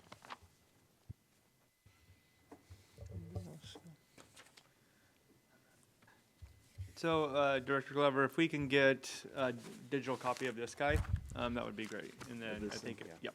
And then I think people can just basically create a filter and go off topic and then arrange by chapter. And then that would be much easier than probably flipping around. And then you can just kind of make whichever comments. Very good. Is there anything else regarding the comp plan that the commission or the council would like to talk about? I do, actually. Okay. Well, I've had this discussion with Bill in the past. So on the capital facilities element, specifically CF 3.1, do we want to include additional language in here? Because when we're talking about our waste treatment plant, we had an event this year. Do we want to include other language in there? And I'm not talking just earthquakes, to include a protection of naturally occurring disaster language somewhere in that element, because it's costly, right? This isn't cheap stuff, and it's very separate than earthquakes or other things. But the fact that we are on this river, and I've said this before, it takes no prisoners. So in this particular spot, CF 3.1, do we want to put another policy in there dealing specifically with that? Because at least identifies the fact that there will be certain costs involved for certain facilities, like the fire station up on Fruitdale that's at an elevation. They're not going to have flood issues like we did this year or last year, right? Late last year. We got so close on our waste treatment plant. I believe it was like barely 1.5 feet, 2 feet. That would have been a very expensive event. Just a thought. Yeah. Any other comments? I do have just a quick question here, and maybe this is for Kelly back there. But when the city, each city does it differently, but does Sedro-Woolley, do you have a resolution to set a public hearing, or do you simply do a motion? I don't remember. We don't do a resolution on it. You don't do a resolution? We just set a motion. Set a motion, okay. Because what I would like to do is set that public hearing with you for April 22nd. And at that time, bring this latest version with the edits from tonight's meeting to you. Same format, red, underline, strike through, all that. So if I could get a motion, please. I can make that motion. Thank you. I'll second. So that would be a motion to make a public hearing for the comprehensive plan updates, and that would be for April 22nd. And it's been motioned by Councilman Henderson, seconded by Councilman Koch. All in favor? Aye. Aye. Aye. All opposed? Excellent. Motion approved. Thank you. Good. All right. So you'll see some of the same stuff in your packets. You'll have a copy of the chart, which I'll actually get to you. I think I can do that tomorrow or Friday. You'll have that right away. And then you'll have the latest version of this in the packet and maybe a couple other things, but I won't include everything that we had tonight because you already have that. So anyway, and then any questions between now and then, please let us know. Great. And so on to new business. We didn't have anything listed, but Bill, Director Bullock has asked that we create an executive session under RCW 42.30.110 in 1C, and that's going to be related to real estate. So make a motion for that to take place tonight. Anybody? I'll make that motion. I'll second. Councilman Henderson made a motion. Councilwoman Pedersen seconded. All in favor? Aye. All opposed? So then at the end of this, we'll go into executive session. There is no other new business listed, but we do have opportunity for public comment. We'll start with anybody online. You just raise your hand, or if Woody's got anybody. All right, if there's nobody online, I'll open that up to the council. Is anybody in the council wanting to do public comment?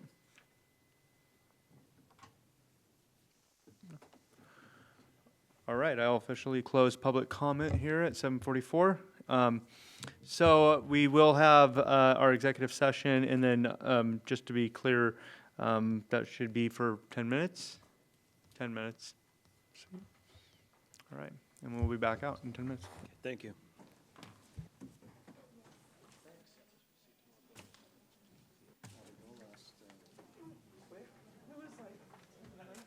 But, yeah, I need to pay attention more. I got through the public comments and everything, but moving from under that sentences you say. Thankfully, Tom helped me out. You make it look very easy. I don't think we're part of it.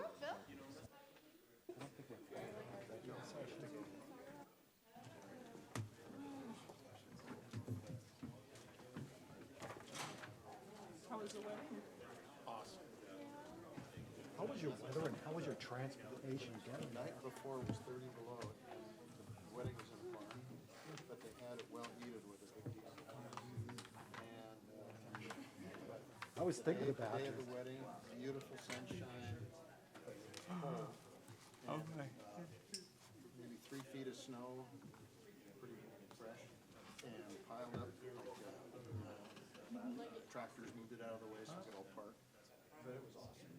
Did you fly or drive? We drove. Okay. And we drove I've up- done that. We drove up. And so just to be clear and for the record, we're going to have executive session starting at 7:46 for 10 minutes to 7:56. Didn't hit any snow. You got lucky. Yeah, we got lucky. But the day we were cleaning up on Monday, it was blowing and Oh, it was on the weather, right? It was just like, it was unbelievable. it They, just flip-flopped. but they just got crushed this entire winter. The entire upper Midwest. Yeah. Everybody up there said that's the most snow they've ever seen in their lives. They've been And that wouldn't surprise me. It was on the news practically every night. When I was looking at, just even night, I have a friend of mine that her son lives in Minnesota. Yeah. And I'm looking at 30, 40 below. Yeah. How do people deal with that? I live in Finland, and 20 below zero is a walk in the park. Really? It's so Okay. cold, it's dry. It's dry. You just get used to it. Just like dry heat. I'm colder at 43 and raining, or I mean, excuse me, 35 and raining than I am at 20 below. You know, but it's interesting. Funny how that happened. The dryness. Also had a big mustache at work loss 3 minutes after I went out the door.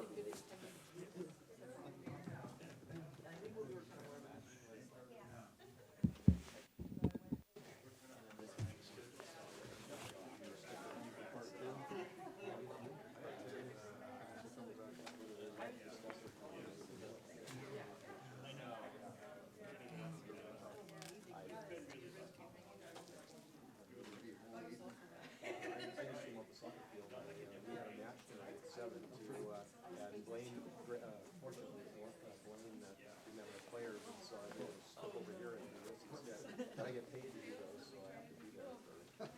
But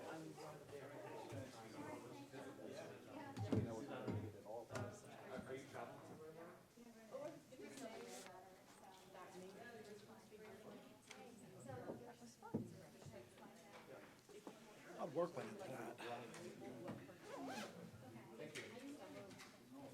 We got other things that I think are just as important that need to get done. Can I get away? Thank you. I did my best reading it. Can I get Woody? I need Woody. Oh, you need to talk to Woody? Yeah. All right, yes.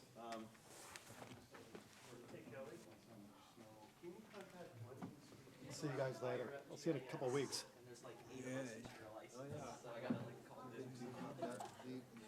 Oh, okay. Walking around in dresses and stuff. Woody, are you still listening?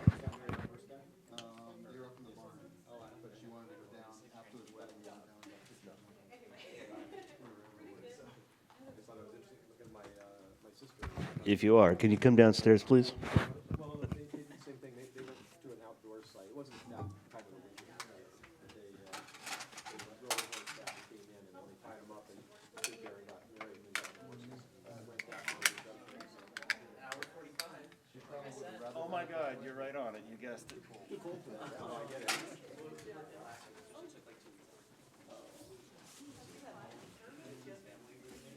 Thanks for filling me in, I appreciate that, and we're supposed to read that, yeah. We'll send it to you in that form and Excel so you can. Oh, I see. Yeah, there was like 6-7 months there where it was just constant. The public meeting is the 22nd. That's, we enlist that one on the 21st, so. Thank you, guys. Right, so our next meeting is the 21st. Is it 21st? Ours is, yes, the 21st. I don't even know if And so the public meeting is the day after? Yes. Yeah. Okay. I don't think we do. If we did, it would be early. Okay, well, That's we'll the let you next. know. We just won't have. We won't have any comp plan related. We don't have any comp plan related. No, we want to talk about permit application expirations, no? Oh, but the next night will be council meeting, not a joint meeting. Just council. Yeah, but of course, you're welcome to attend that too.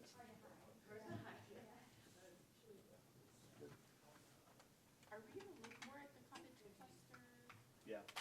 When we start looking at our zoning code Do we have to wait till? Need any ride, Matt? Yeah, we were sort of. Got your dad coming? My dad's coming. Okay. Yeah. Well, the cottages came first. They did. They did.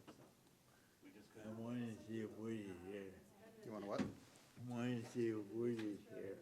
But it makes more sense. I Post, can't get in my email and Keeper's Oh, not there, so I knew Woody if he's oh, here. is Woody still around? Matt needs some help. Yeah, I know. He's probably having to man his station until they get back into Oh, their right, council, right. and then he'll be available. Yeah.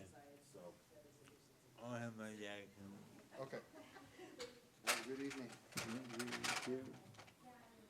all right, thanks, guys. Yep, thank you. Wow.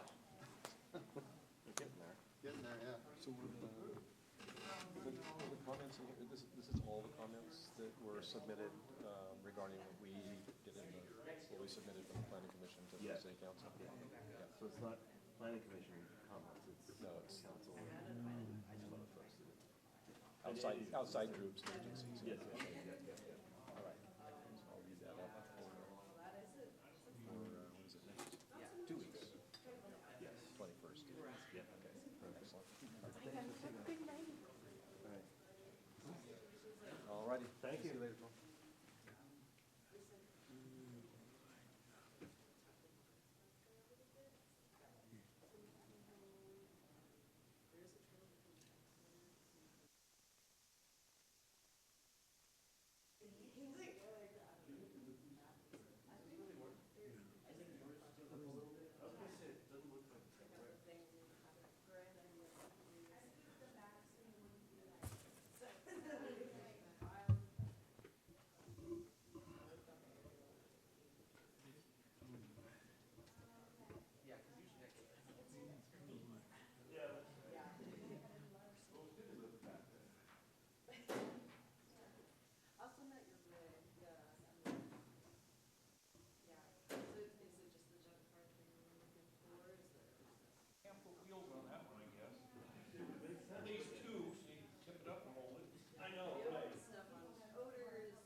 We're going to extend the executive session to 8 o'clock, 5 more minutes.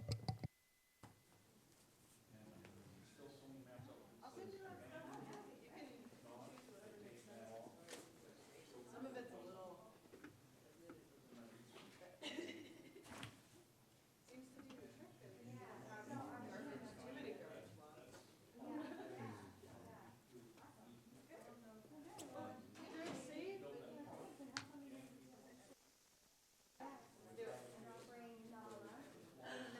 Yes, oh man, yeah. I'm training her, like, yeah, so what her issue, she turned one, and she just wants to stop. Oh, I know, yeah. So I'm working with the trainer.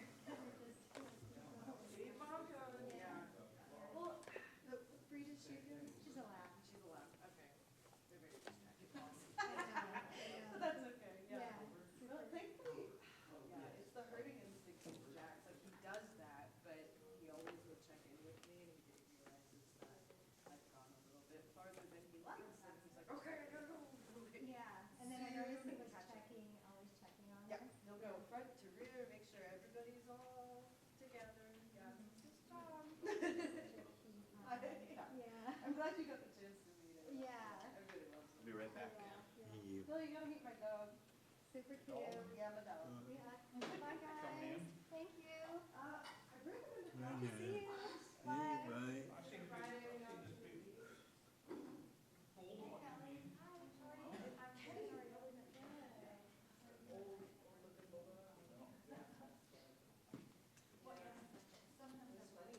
Did you have any questions that you needed answered, Matt? Maybe. I sent email, usually the email pops up. Now if you want the password, they used to have people on it for the password and keeping all on it. So I can't get into my Sedro-Woolley email. Gotcha. I had a similar problem. I know that the IT is updating their permissions, so my guess is Woody upstairs just needs to give you permission again, because he had to give me permission again for my stuff. Okay. Yeah. So, yeah. Any compliment questions though, maybe? Oh, It's okay. We don't have it. good job. Thank you. I like the bike picture. I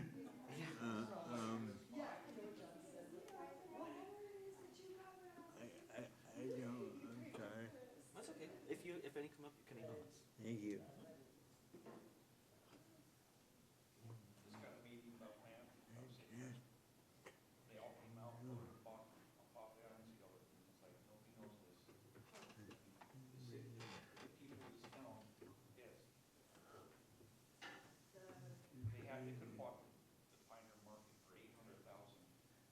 At 3-4 times the parking, kept the building, spent $2 million on it, twice the size of the library they have now. You say the island's good.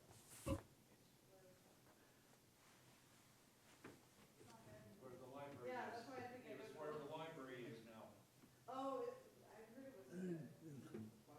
There's a barn, there's the grain building, that's why the tracks were there. Okay. The grain building, then right next to it was Iron Hill. History. I learn from you all the time, Phil. Oh, I got lots of history. Thank you, sir.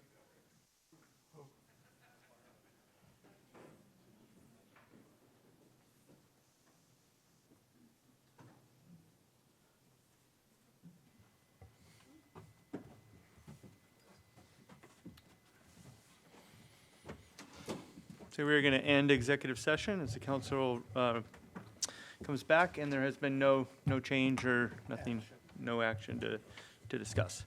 So is there anything for the good of the order that anybody's got to add in?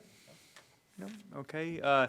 We all know next week's going to be the discussion on the mayoral appointment, and so hopefully we dress nice in case there is something there, and it'd be good for a discussion at that time. So call to adjourn.